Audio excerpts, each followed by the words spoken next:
Okay, so whenever we do a headphone tier list video, you guys always ask us for one thing, an EQ tier list. So today, that's what we're going to talk about. I've brought with me Cameron, Griffin, and Caleb, and we're going to discuss all the things that make for good EQ potential. Let's get going with the video. Psych, we don't actually want to do an EQ tier list video for you guys because EQ tier lists are stupid. And in this video, we're going to tell you exactly why. So the reason why EQ tier lists don't make a ton of sense, even though we totally understand why people might want this, is because they turn into mechanical design tier lists very quickly. But I do think that it's worth talking about some of the misconceptions that people have about the concept of an EQ tier list and why that might be something that people want. And also, I want to give a shout out to the spirit of wanting this kind of thing because it is a good idea to be EQing your headphones. So maybe that's where we should start. Griffin, what do you think are the main misconceptions to do with this idea? Yeah, so the most common misconception I see from the people asking for an EQ tier list is this idea that the quote-unquote technicalities of the headphone are some immutable property of the headphone that persists no matter what EQ changes you make to it.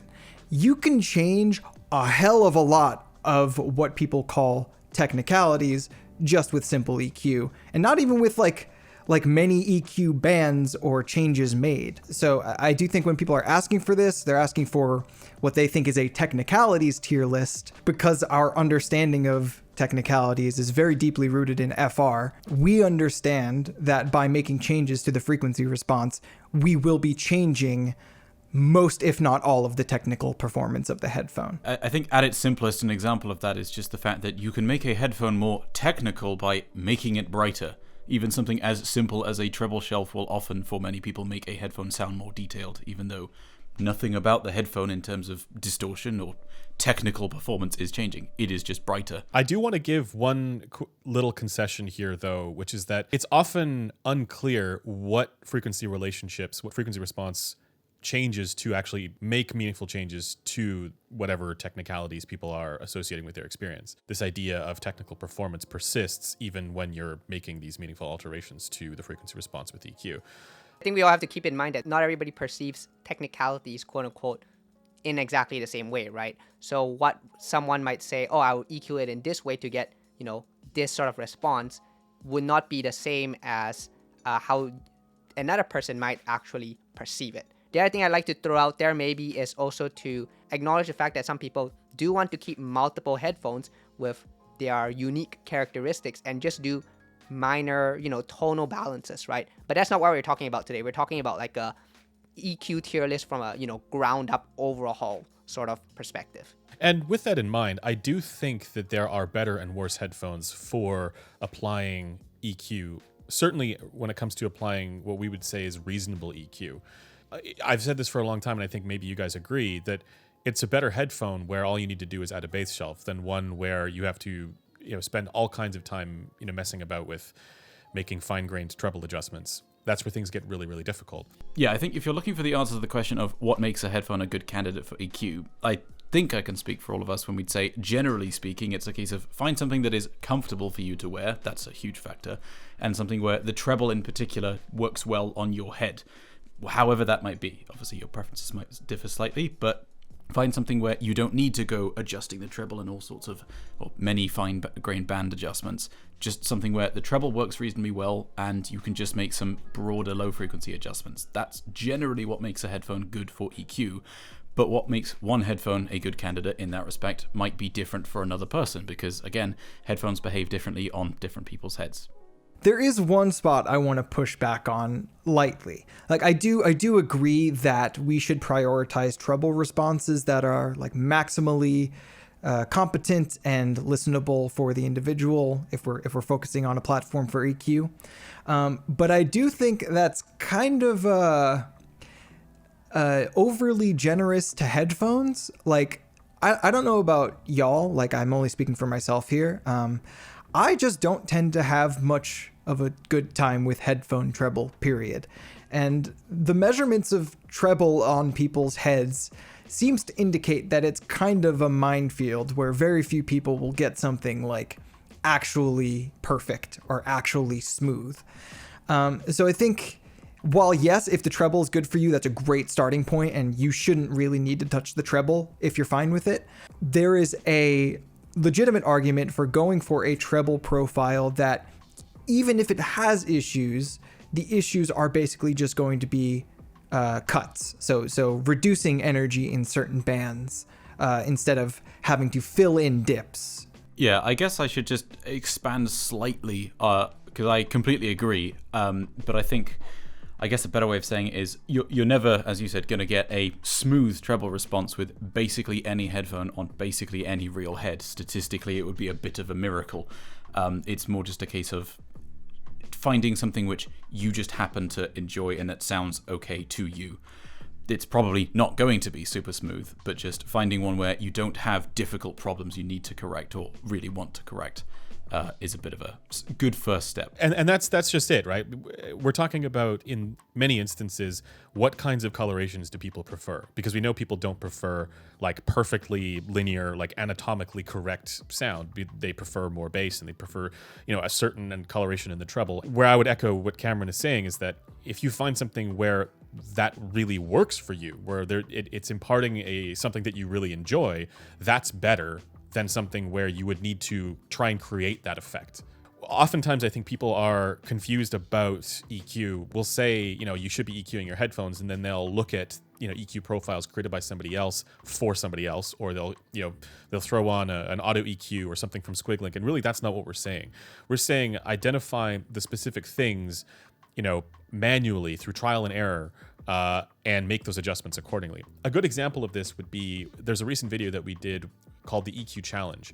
Watch how we did that, where we were a little bit more personalized with how we created EQ profiles.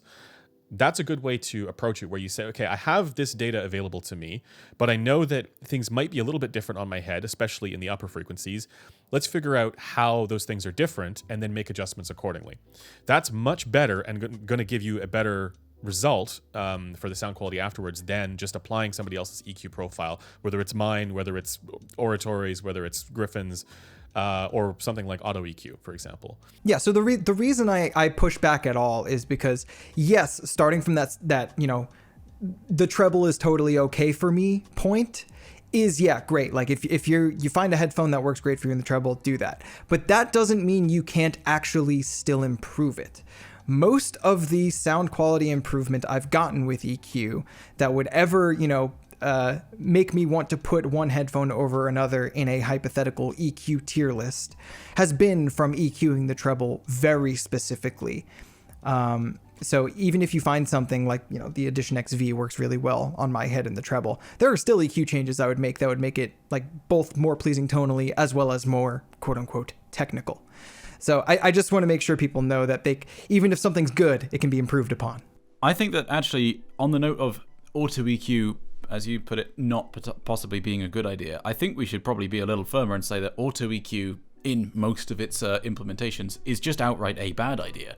The problem is that so many of these autoEQ tools try to make, in many cases, quite fine and quite drastic adjustments to treble based on measurements of a particular rig, which, again, statistically it would be a miracle if they fit your head. And so autoEQ or EQing based on measurements available for a headphone at lower frequencies is often a good idea and a great way, obviously, tune things to your preference or how you're hearing it on your head later, but it's a great starting point. In the treble, though, as past 3 kilohertz or especially above 5 kilohertz or so, I've seen so many tools where it'll be applying a 6 dB cut or 6 dB boost in a really, really narrow band where it's, even if that peak is there on your head, it being in exactly the same spot and therefore actually matching the correction that's being made is so unlikely. What's more likely is that you're just creating a massive peak or a massive cut that wasn't there in the first place. And so personally, I would go as far as to say that autoEQ is most of the time just going to ruin good headphones. It is not going to make things better. I will say it's pretty good for making headphones that are absolutely terrible sounding sound less shit. But it's not at all good for making decent sounding headphones sound spectacular. And that's, I think, where, if you're going to be getting into EQ, you should be shooting higher than the bar that autoEQ is able to get you. So I had a question for you guys. When it comes to headphones that you consider good candidates for EQ? Are there certain design elements for those headphones that you look for, or that you would say rank really highly for you? Like, obviously we talk about comfort and mechanical design, but as far as the actual acoustics are concerned, disregarding what the headphones performance actually is, when we think about, what makes for something that's a better candidate or a worse candidate, what should people look out for? Yeah, I mean, for me, I think the very first thing that comes to at least my mind is something that we sort of touched on a little bit on this channel before, and that's sort of the idea of HPTF variation or positional variation on your head, right? In my mind, I think, something that has the least amount of variation, depending on how you put it on your head and how other people put it on their head, that sort of is a great starting point, because it means that however often you take it on and off your head to do some fine-grained adjustments of the EQ, you won't run into huge issues of, wait a minute, why doesn't it sound quite right anymore, right? But what are some examples of these sort of headphones that you've run into, Andrew? Well, for me, I think the big thing that I look for is, like you said, HPTF trending, so behavior trend consistency across different heads and ears, which is hard to know when you're just looking at a measurement, but that's partly down to the design of the headphone and positional consistency on the head. Not being so prone to being worn in different positions on the head is a useful thing. But also headphones that are open back are likely to be a bit more consistent in lower frequencies because they're not going to be as seal dependent. So if you have, we call this low acoustic impedance headphones. With low acoustic impedance headphones, you can be more confident with the adjustments that you're making lower down in frequency. Whereas if you're talking about closed back headphones that rely on the stiffness of the air volume to produce bass, say for example, one person wears glasses or the seal is slightly imperfect because of the contours of the side of the head, that's going to make it so that it's more likely that what you see on the graph isn't going to match what it's doing at your eardrum. When I look for headphones that are good EQ candidates, things like openness, obviously positional consistency, and having pad designs that are not so influential, because even something as simple as the pad deformation and compression can drastically change the in situ behavior of the headphone. Yeah, I think that slightly ties into the comfort aspect. The clamp pressure of a headphone in particular is something which is going to change how the headphone sounds for different people, and how large your head is, and therefore how much it's actually pressing in. But also that then leads into comfort. Again, when thinking about what headphone is ideal if you are going to do particularly extensive EQ, you want something that is going to do the thing well that can't be changed with EQ, which is how long can I wear it for before needing to rip it off.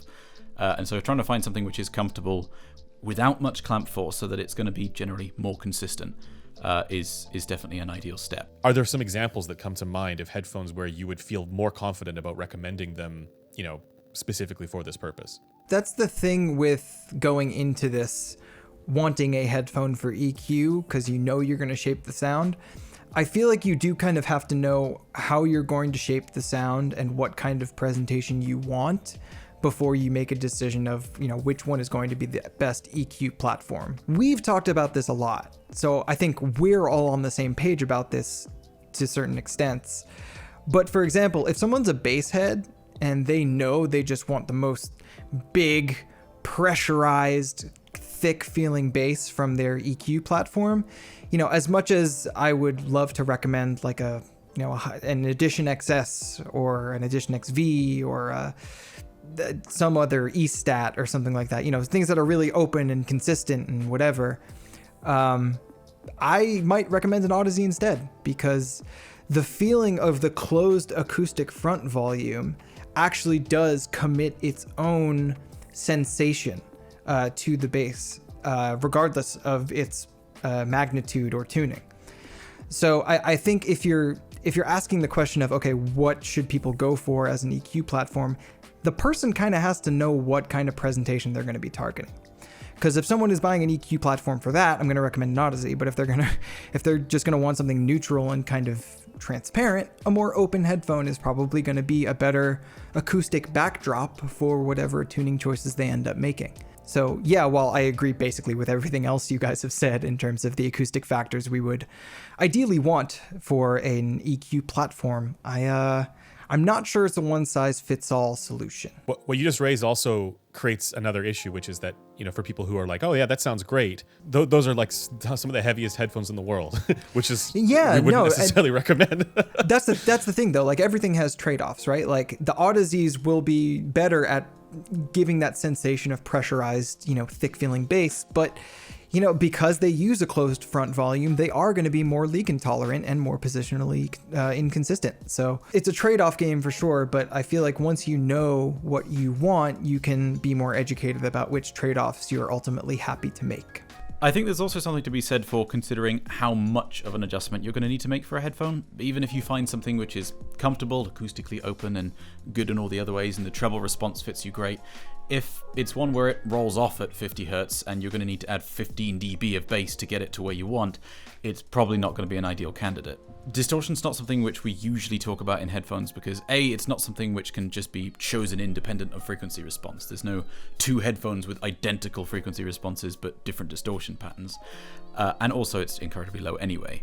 But again, if you're needing to add 12 dB of bass, potentially to a headphone that already has somewhat high distortion in the bass, you could well end up with a situation where the distortion is going to be audible and is going to be a problem. So particularly in the bass, if you are going to need to be making larger adjustments, you might want to consider a headphone which already has something closer to your ideal response.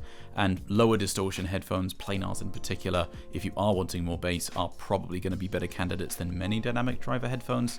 Although there are also excellent dynamic driver candidates, it's just something to watch out for. I tend to think that even in saying that, like, I think that's technically true, but people maybe don't realize how insignificant of a factor harmonic distortion actually is, especially low in frequency. Where I think they probably could be adding more bass before it becomes perceptually relevant than harmonic distortion measurements might indicate. Well, possibly, but then there are situations like, focal headphones, for example. Yes, if you're wanting to add more sub-bass to those, they could just be outright clipping by the time you're done.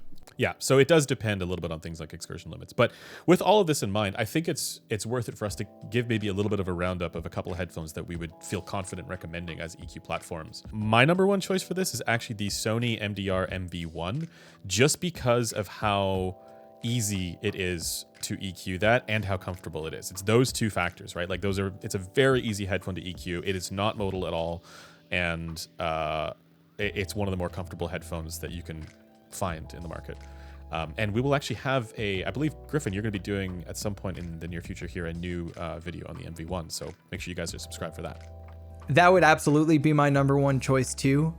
Basically for the exact reasons you mentioned and kind of what I mentioned earlier about treble maybe being okay or good enough for some people, but if you make a few adjustments, it can be even better. What I like about the MV1 is that it kind of fills in a commonly occurring dip on my head, so I only need to cut. I don't need to fill in anything, which is typically a lot harder. And I just cut in one or two spots, and I'm golden. No, I'm golden. Nice. But I think that's going to be the experience with a lot of people because it has a ton of bass, like Harman levels of bass out of the box in an open back dynamic driver headphone. I just think the MDR MV1 is so close in the mid-range and bass, and the treble adjustments one will need to make will be predictable and very easy to spot, such that once you're done doing those few things, you get something that's really comfortable and sounds excellent. For me, I think probably I'm going to say the Hi-Fi Manaria Unveiled. The treble on that, with the exception of just the 5 kilohertz area, I'll come back to that, just works really well for me. It's also, again, very low distortion. It's exceptionally comfortable on my head. It's very acoustically open, and it's one that's doesn't seem to change much from the measurements we've seen on different heads, and fairly positionally tolerant too. The reason I'm not so worried about the 5 kilohertz bit is that it's a bit of a broader area. It's not a really narrow spike, so it's quite easy to EQ. You don't need to be trying to dial down, is it at 5.1 kilohertz or 5.3 kilohertz? It's just that kind of area. So just one band, I can tackle it pretty easily, and then I just adjust the mids and bass to how I like it. And for similar reasons, at a lower cost, the Aria Stealth, honestly, the Aria Stealth works really well for me. The treble does need a little bit of adjustment, but fairly broadband ones, it's $549 at the moment, I think. And both of these, you can crank up the bass quite a lot if you did want to, without encountering any limits. So for comfort, cost, consistency, and positional tolerance reasons, I would probably say those two. Yeah, you know what? I'm just gonna go with a Hi-Fi Sasfara that I have over here. No, I'm just kidding. I actually have been listening to this before. I actually think it wouldn't be too bad to EQ it. There's quite a lot of qualities I like about it. But in the same vein as the Sony MDR MV1, I would go the Audio-Technica R50X. That one's about $200. The only thing I don't like about it is that it has the round cup design, not the oval cup design. So if you have larger ears, it might like press against your ear a little bit. But otherwise, it's super lightweight, super comfortable. It feels very open, and similar to the MV1, it has an excellent bass response. Right out of the box, it's actually probably one of the most bassiest open backs I can think of, especially for $200. The treble is definitely a bit bright, a bit sharp, but I think for that one I think you only need a couple filters to sort of tame it a little. And then the mid-range is also another filter that just needs a little bit of tweaking, in my opinion. So it's like a nice, if you want something that's just sort of a nice starting point, a nice, slightly more exciting V shape, it's a good one to start with. Yeah, I just want to shout that one out. I think we've all kind of said, for similar things, right? Like with MDR MV1 makes sense. I would say similar things about like the HD 490 Pro. I just think that the MDR MV1 would be even easier because of fewer filters needed, right? But otherwise, like for similar reasons, like mechanical design excellence really is what we're looking for. And that's kind of why an EQ tier list, going back to the very beginning of this video, becomes a comfort and mechanical design tier list rather quickly. Yeah, so R50X is absolutely not one I would have thought to do, but I think that kind of speaks to the problematic nature of doing an EQ tier list to begin with, which is that there are frankly a ton of valid options for this, right? Like there's really no such thing as a headphone that is outright bad for EQ outside of very edge cases like cost headphones that are limited by their nonlinearity in the bass, or limited by their insane amount of positional variation, or earbuds for very similar reasons. In general, if you have a headphone, you can improve it with EQ. So your headphone, the one you're listening to this video with right now, is probably S tier on the hypothetical EQ tier list. People are out there listening with like LCD 2 closed or something.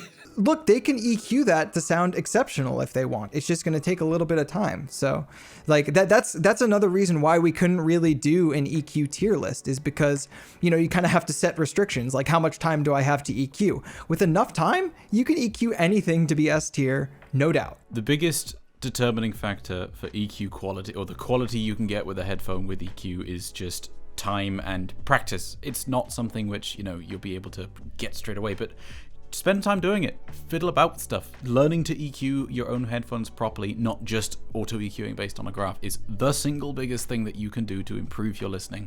I have to give an anecdote. This was a while ago. I was having a conversation with Oratory 1990 about two headphones that I was having trouble getting to sound the same, and he looks at me and with his wonderful, thick Austrian accent says, "Yeah, skill issue," and he's right. It's like you just need to spend more time and eventually you can get it. And so this is the case for any headphone. This is the case for a budget headphone as it is the case for a super expensive headphone. And as it happens, we actually have videos on this channel that talk about the limits to EQ and why it's actually very, very difficult to get a inexpensive headphone or a budget headphone to sound exactly like an expensive one. But the answer there, or the punchline, is that you should be actually trying to get them to sound better, because that's easier to do and it's more worthwhile. And Andrew, I believe you're planning to do a upcoming video on how to actually EQ, right? Like an updated guide. Is that right? Yes. So we are planning on doing an updated EQ video, or how to EQ video. I think one of the things that we want to incorporate in this is to show the differences between measurements on a rig and measurements on a real human person. And that's something that we're working on right now. So if you want to see those videos, get subscribed to the channel because, we're going to have some really interesting stuff coming very shortly. As always, these videos are made possible by headphones.com. If you want to support what we do here, if you find any of it valuable, consider checking out headphones.com the next time you're in the market for a new pair of headphones or related audio equipment. There's also a ton of resources there up on headphones.com with articles from us, and we also have our full headphone ranking list. If you've watched the tier list videos, that's now in a much more comprehensive ranking list from each of us. And that'll be up there. That'll be linked in the description as well, so check that out. But that's going to do it for this video. As always, if you want to connect with us, you can do so at our Discord, also linked below. Until next time. We'll see you guys later. Bye for now. Bye, guys.